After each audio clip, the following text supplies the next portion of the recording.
Baik, Assalamualaikum warahmatullahi wabarakatuh. Pada kesempatan kali ini saya akan menyampaikan materi terkait dengan fotosintesis. Kita langsung saja masuk ke slide yang pertama. Nah, di manakah fotosintesis itu terjadi?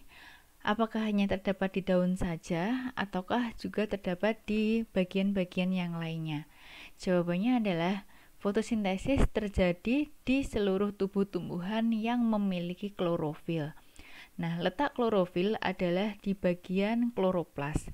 Nah, kloroplas ini banyak pada bagian daun, tetapi tidak menutup kemungkinan bagian-bagian organ yang lain seperti batang maupun tangkai dari daun juga memiliki kloroplas. Namun, sebagian besar terdiri atau terdapat pada bagian daun.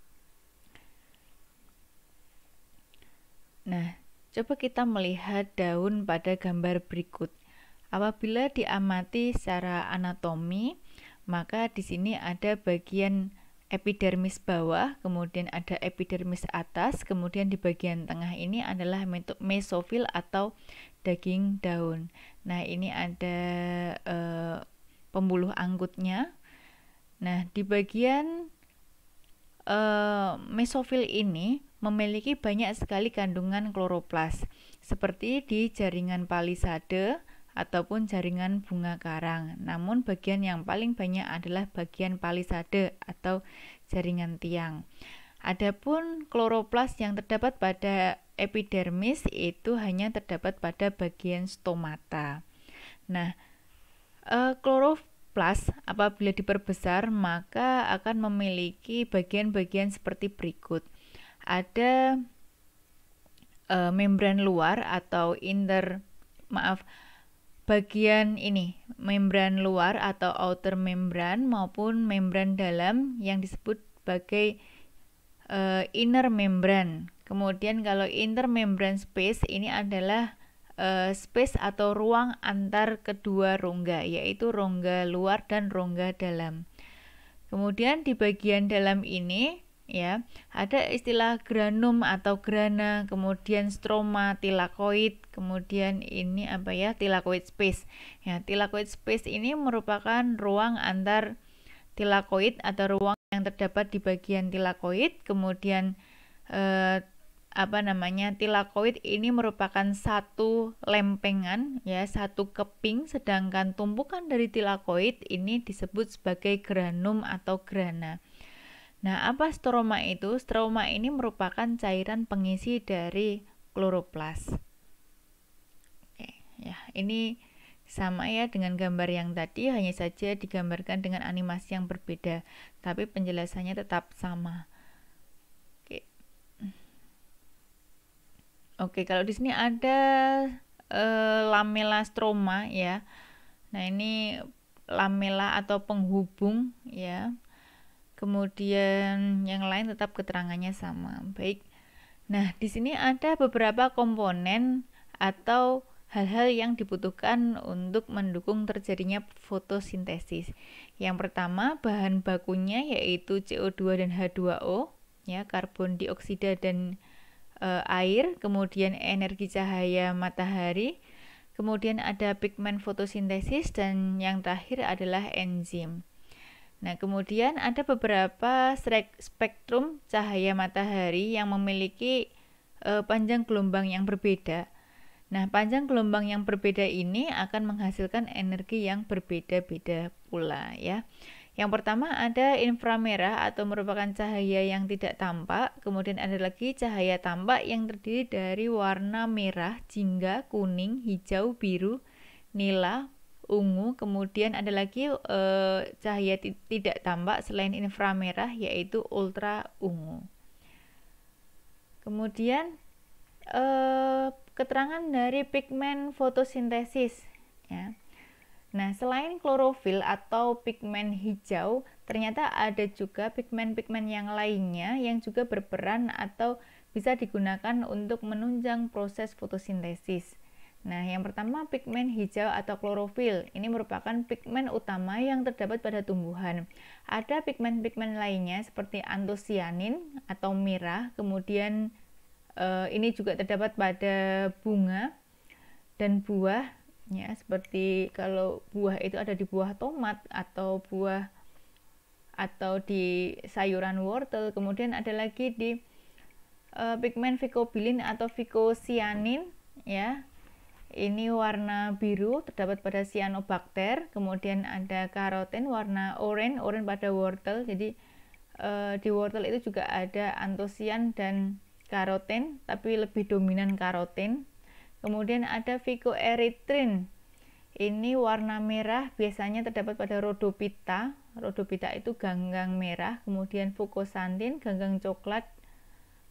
Fucoxanthin, coklat pada ganggang coklat atau Phaeophyta.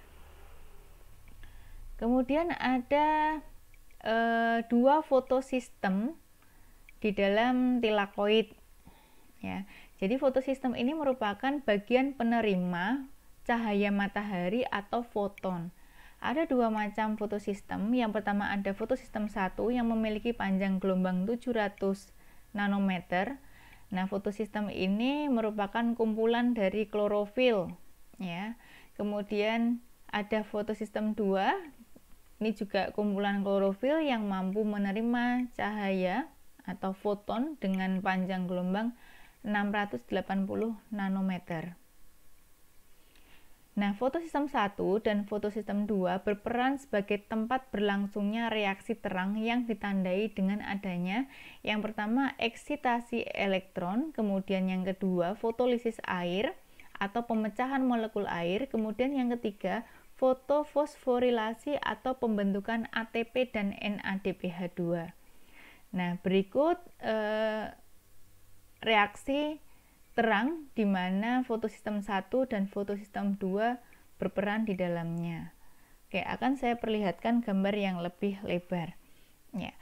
Nah, ada dua macam aliran elektron, ya. Yang pertama melalui jalur elektron siklik atau fotofosforilasi siklik, kemudian yang kedua yaitu jalur elektron non-siklik atau fotofosforilasi non-siklik.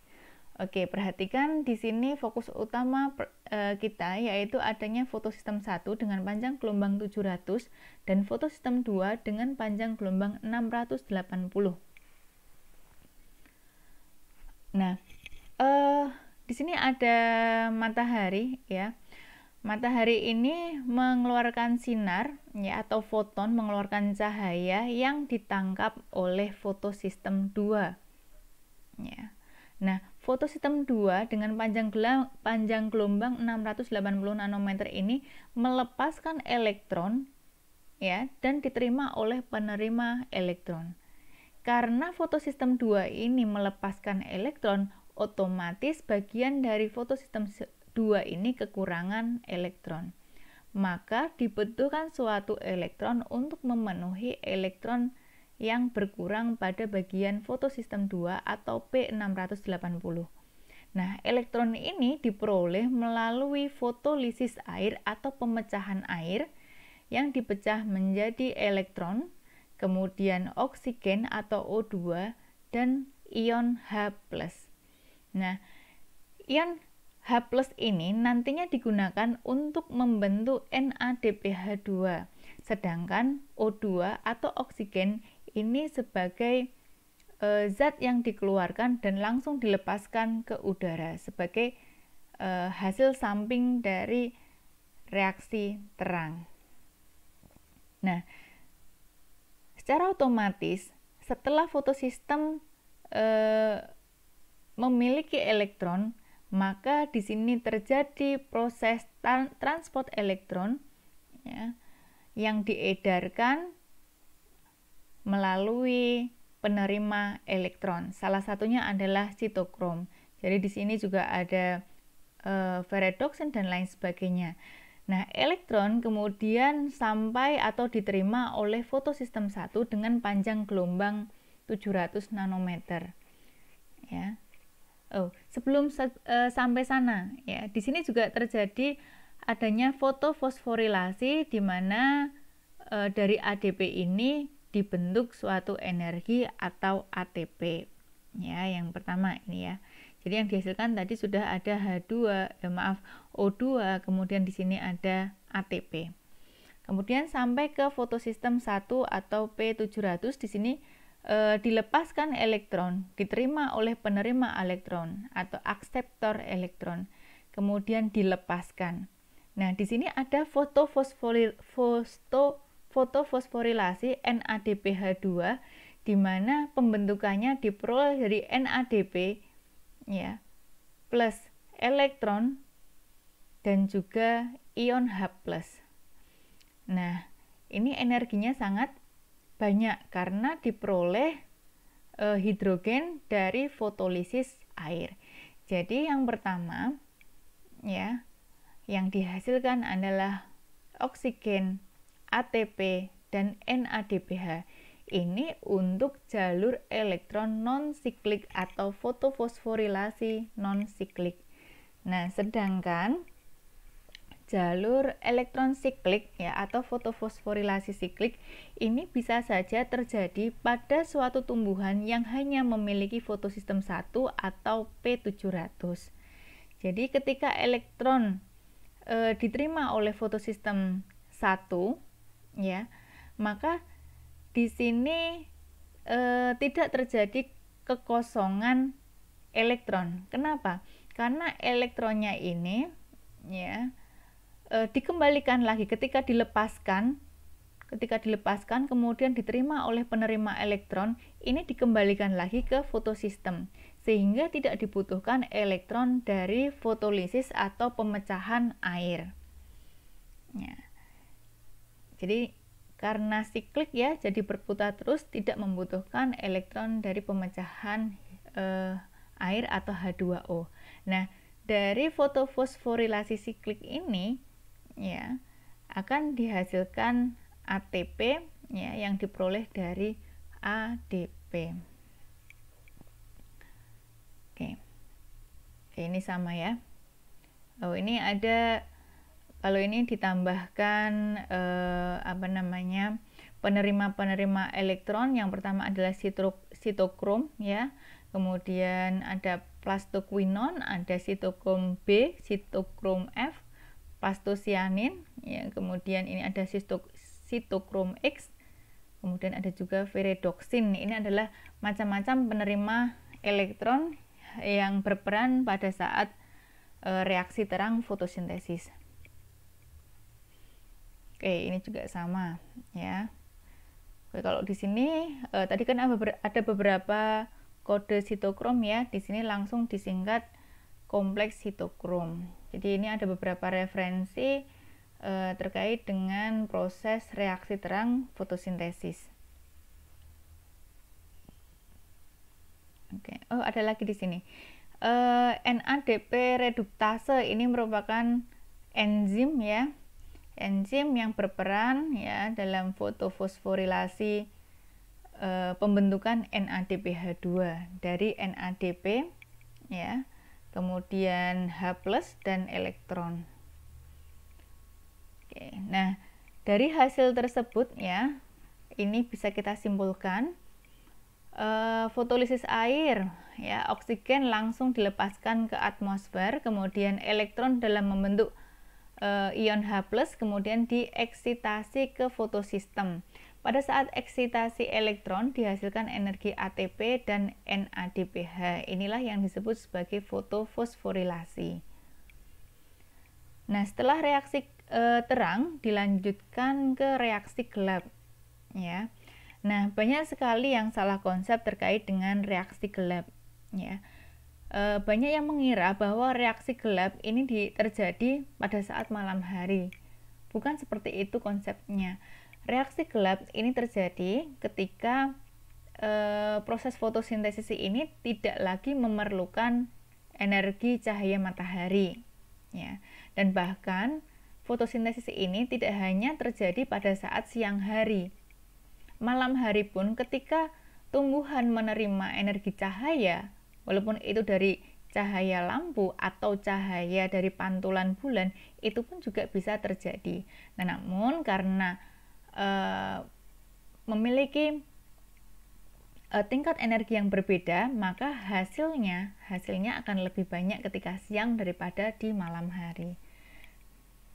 Nah, reaksi gelap ini terdiri dari tiga tahap. Yang pertama ada fiksasi, kemudian yang kedua adalah fase reduksi, kemudian yang terakhir ada fase regenerasi. Perhatikan, fiksasi ini merupakan proses pengikatan CO2 oleh senyawa kimia RUBP atau RDP. Jadi ada yang mengatakan itu RUBP dan ada juga yang mengatakan RDP, artinya sama ya. Istilahnya berbeda tapi intinya sama, yang memiliki 5 karbon. RUBP itu adalah ribulosa bifosfat, sedangkan RDP ribulosa difosfat, artinya ada 2 fosfat ya. Ya, ini D ya, bukan D. Kalau DE itu berarti kekurangan, kalau D itu artinya 2, sama saja dengan B. Ya, saya ulangi lagi, fiksasi merupakan proses pengikatan molekul CO2 oleh RUBP menjadi senyawa kimia asam fosfogliserat. Ya, ini kandungan karbonnya 3. Ya, asam fosfogliserat atau PGA atau APG. Ya, kalau PGA itu adalah fosfogliserat. Ya. Kemudian dijadikan bahasa Indonesia itu asam fosfogliserat APG. Kemudian selanjutnya ada fase reduksi. Fase reduksi di sini merupakan pemakaian ion H+, ya. Ion H+ yang diperoleh dari NADPH hasil reaksi terang untuk mereduksi fosfogliseraldehid atau PGAL, yang selanjutnya 2 molekulnya akan membentuk 1 molekul glukosa. Ya. Nah, ini untuk reaksi yang pertama tadi ya. 6CO2 ya. Oke, kita ambil CO2-nya saja. CO2 ya diikat oleh RUBP menggunakan enzim Rubisco, diperoleh PGA. Ya, kalau 6CO2 ya, kemudian nanti dihasilkan 6 glukosa, maka artinya itu harus 6 kali melalui reaksi gelap atau siklus Calvin ya. Nah, kemudian PGA ya akan diubah menjadi PGAL atau fosfogliseraldehid. Di sini membutuhkan energi yang diperoleh dari reaksi terang dan NADPH yang diperoleh dari reaksi terang untuk membentuk PGAL atau fosfogliseraldehid. Kemudian reaksi yang terakhir adalah regenerasi. Regenerasi merupakan pembentukan kembali molekul RDP atau RUBP untuk melanjutkan fungsinya sebagai fiksator molekul CO2. Jadi di sini ya, sebagian PGAL yang digunakan untuk membentuk glukosa. Tadi kan ada 12 ya. Ada 12, maka 10 PGAL ini digunakan untuk membentuk kembali RDP atau RUBP, sedangkan sisanya 2 PGAL ini digunakan untuk membentuk glukosa. Oke, tinggal sedikit ya. Ini gambarnya atau siklusnya. Oke, cermati terlebih dahulu gambar dari siklus Calvin atau reaksi gelap proses fotosintesis. Nah, diingat kembali.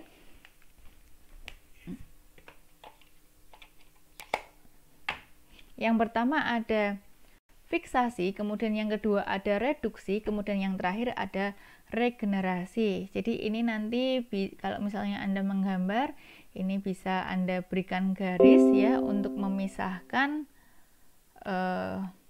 ketiga proses tersebut ya. Yang pertama adalah fiksasi CO2, di sini menggunakan RUBP ya. Kemudian diperoleh PGA, ini merupakan fiksasi. Kemudian dari PGA menjadi PGAL, di sini ada bantuan dari ATP ya dan NADPH, yang keduanya diperoleh dari siklus terang, diperoleh PGAL. Nah, di sini ada 12 PGAL ya. Nah, 10 PGAL ini dibentuk untuk membentuk kembali RUBP yang nantinya akan memfiksasi atau mengikat CO2. Jadi kembali lagi ya. Nah, sisanya 2 PGAL-nya akan digunakan untuk menghasilkan 1 molekul glukosa. Ya. Nah, pembentukan kembali RUBP di sini membutuhkan ATP yang dihasilkan dari reaksi terang. Oke, ini referensi gambar yang lain terkait dengan reaksi terang. Reaksi gelap. Oke, kalau ini gabungan dari reaksi terang maupun reaksi gelap ya. Di sini ada reaksi terang, kemudian di sini ada reaksi gelap atau siklus Calvin ya. Ini jelas yang dihasilkan atau langsung dilepaskan. Yang pertama adalah oksigen dan H2O. Kemudian yang digunakan kembali pada siklus gelap ini ada ATP dan NADPH, dan yang dihasilkan adalah sugar atau gula ya. Jadi yang dibutuhkan pada siklus gelap ya ada ATP, NADPH dan CO2. Jadi bahan yang utama ya yang ini ada H2O dan CO2. Oke, semoga bisa dipahami. Ini referensi gambar yang lain ya, animasi yang lain. Kemudian di sini ada penjelasan ada beberapa faktor yang mempengaruhi fotosintesis. Yang pertama adalah cahaya, ya, sumber energi untuk fotosintesis.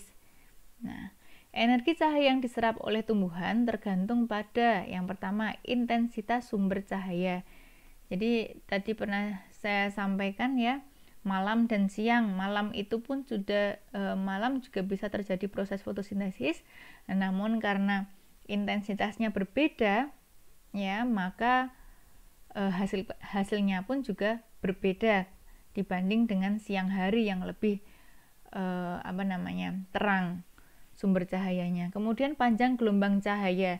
Jadi pada slide-slide sebelumnya tadi disampaikan ada beberapa spektrum cahaya matahari ya.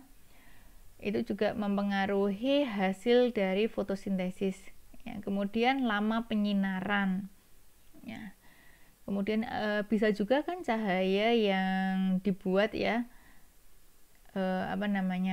dilakukan suatu percobaan akan berbeda hasilnya ya, penyinaran yang lama ataupun penyinaran yang hanya sebentar. Faktor selanjutnya yaitu klorofil yang merupakan pigmen penyerap energi cahaya. Nah, untuk membuat klorofil diperlukan suatu ion atau zat magnesium yang diserap dari tanah ya. Jadi kalau misalnya ingin mendapatkan klorofil yang banyak pada suatu tanaman, maka kita harus memerhatikan zat hara pada suatu tanaman. Kemudian konsentrasi karbon dioksida. Pengaruhnya paling besar terhadap fotosintesis karena keberadaannya yang terbatas. Kemudian suhu juga mempengaruhi kerja enzim untuk fotosintesis. Jika suhu naik, maka enzim akan meningkat 2 kali lipat, tetapi hanya pada suhu tertentu. Dan jika suhu terlalu tinggi, justru akan merusak kerja enzim.